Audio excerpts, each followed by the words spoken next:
Olá pessoal, nesta nossa aula nós vamos falar um pouco a respeito das bactérias, micro-organismos pertencentes ao reino Monera. Na classificação dos seres vivos nós temos os organismos vivos abrigados em 5 reinos principais e por sua vez em 3 domínios. Os domínios são Arquea, Bactéria e Eucária. E enquanto reinos são reino Monera, reino Protista, reino Fungi, reino animal e reino vegetal. O reino Monera é o reino que abriga os micro-organismos pertencente aí ao grande grupo das bactérias, a grande diversidade das bactérias. Quanto aos aspectos característicos dos organismos do reino Monera, nós vamos encontrar no reino Monera organismos procariotos, unicelulares, e que são basicamente microscópicos. Eles podem ser autótrofos ou heterótrofos. Dada a dimensão do tamanho desse micro-organismo, que é minúsculo, nós apresentamos aqui essa imagem que compara a estrutura de uma célula animal com uma célula bacteriana e um vírus, para que a gente tenha a ideia aí da diferença de tamanho entre esses micro-organismos e entre esses tipos celulares.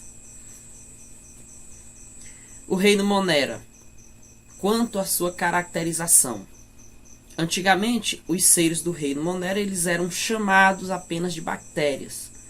Mais tarde, foram descobertas diferenças entre as bactérias e separados aí esses dois grupos em domínios Arquea e Bactérias. Os organismos que abrigam o domínio Arquea. Arquea vem de arqueo, que significa antigo.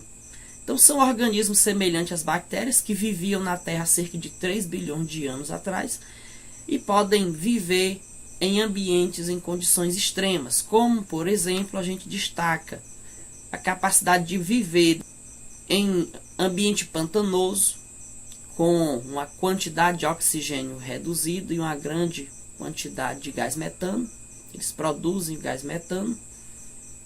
Locais com temperatura altíssima, cerca de 100 graus Celsius, fendas vulcânicas submarinas, locais com alta taxa de salinidade, como por exemplo o Mar Morto,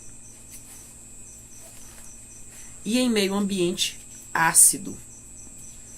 Quando descobertas, por serem procariotos, os árqueas eram chamadas de arqueobactérias e as bactérias de eubactérias.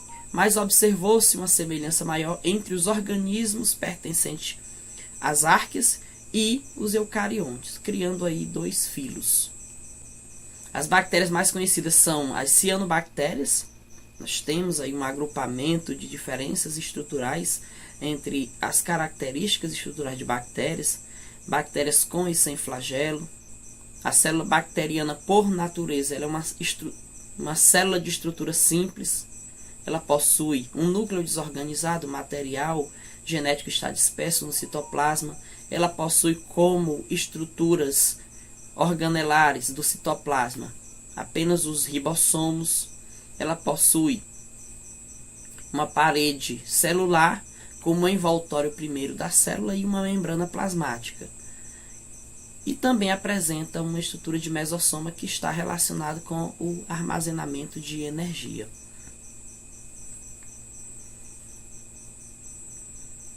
Os organismos do reino Monera, eles vivem no solo, na água, no ar ou associados a outros seres vivos. As bactérias têm essa capacidade e podem ser parasitas ou de vida livre. Na classificação das bactérias quanto à forma, elas podem ser esféricas, chamada de cocos. Elas podem apresentar o formato de um bastão, chamado assim de bacilos.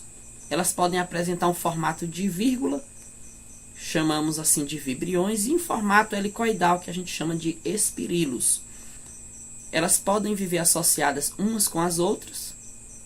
A gente chama isso de colônia bacteriana, como por exemplo a Diplococos, Staphylococcus e Streptococcus. São bactérias que vivem agrupadas. Diplococos agrupada em 2. Staphylococcus e Streptococcus, elas já estão agrupadas em maiores quantidades. Podem ser também flageladas ou não flageladas.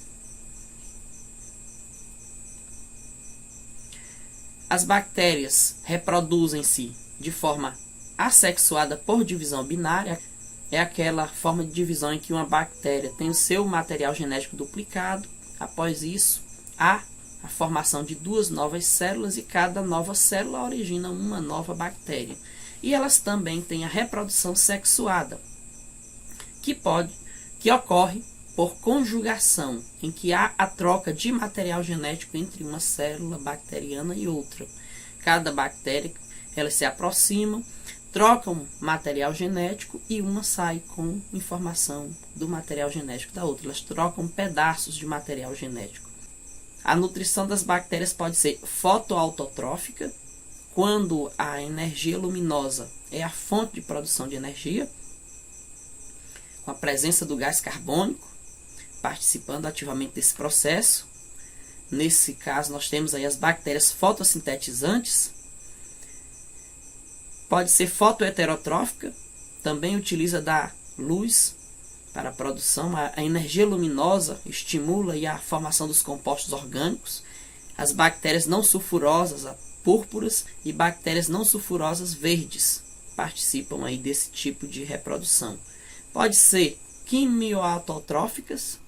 As quimioautotróficas, em geral, os elétrons energéticos de compostos orgânicos são a fonte de energia. E a fonte de carbono é o gás carbônico, assim como ocorre na fotoautotrófica.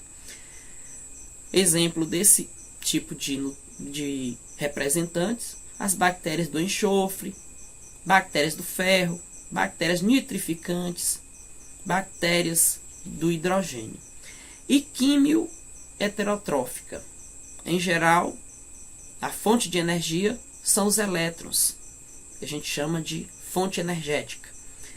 Então, esses elétrons de compostos orgânicos são a fonte de energia dessas estruturas. E a fonte de carbono são os compostos orgânicos, assim como acontece nas fotoheterotróficas. Nesse grupo, nós encontramos a maioria das espécies de bactérias, as saprofágicas, que desenvolvem o saprofitismo, ou parasitas. Também as bactérias parasitas estão nesse grupo. As bactérias fotoautotróficas. Cianobactérias, que têm enorme importância na natureza, que podem, através da fotossíntese, eliminar gás oxigênio para a atmosfera, produzem matéria orgânica, sendo produtoras de cadeias alimentares aquáticas, no caso as que fazem parte do fitoplâncton. As bactérias decompositoras, que são as quimioheterotróficas. Nesse grupo estão as bactérias que são importantes na formação de cadeias alimentares junto com os fungos, que são organismos do reino fungi. Eles decompõem a matéria orgânica de folhas, fezes, cadáveres, transformando-a em sais minerais que são restituídos ao solo. Esses sais minerais são absorvidos pelas plantas, sendo incorporados por elas em novas cadeias alimentares. As bactérias também podem desenvolver papel simbiótico ou mutualístico, como é o caso das bactérias que abrigam a flora intestinal dos animais e atuam aí no processo digestivo. Também as bactérias que vivem nas raízes das plantas leguminosas, ajudando aí a captar o nitrogênio, que em condições naturais as plantas não conseguem fixar diretamente do ar atmosférico o gás nitrogênio. E aí essas bactérias participam nesse processo de fixação do nitrogênio. Bactérias que vivem no estômago do ruminante, como o boi, atuam na digestão da celulose, já que esses animais não possuem enzima para a digestão de celulose. São essas bactérias que auxiliam nesse processo. E as bactérias que vivem na flora intestinal do homem, essas bactérias produzem a vitamina, que são absorvidas na forma de complexo B e vitamina K. Quanto ao tipo de respiração, muitas bactérias podem ser aeróbicas, ou seja, elas obtêm a energia combinando a glicose com o oxigênio.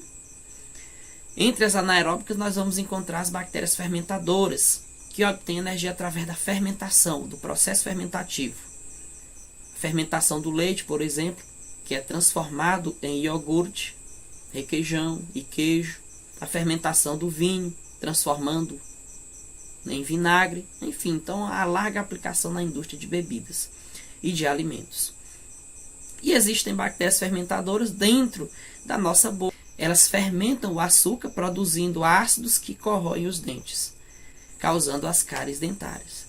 Por isso que a gente deve realizar a escovação após cada refeição, justamente para reduzir a quantidade dessas bactérias que atuam nesse processo fermentativo na nossa cavidade oral. A gente fica por aqui nessa apresentação geral das características das bactérias e a gente se encontra na próxima aula sobre patologias bacterianas, ou seja, doenças causadas pelas bactérias. Muito obrigado, curta, inscreva-se no nosso canal, compartilhe a nossa videoaula para que outras pessoas tenham acesso a essa informação.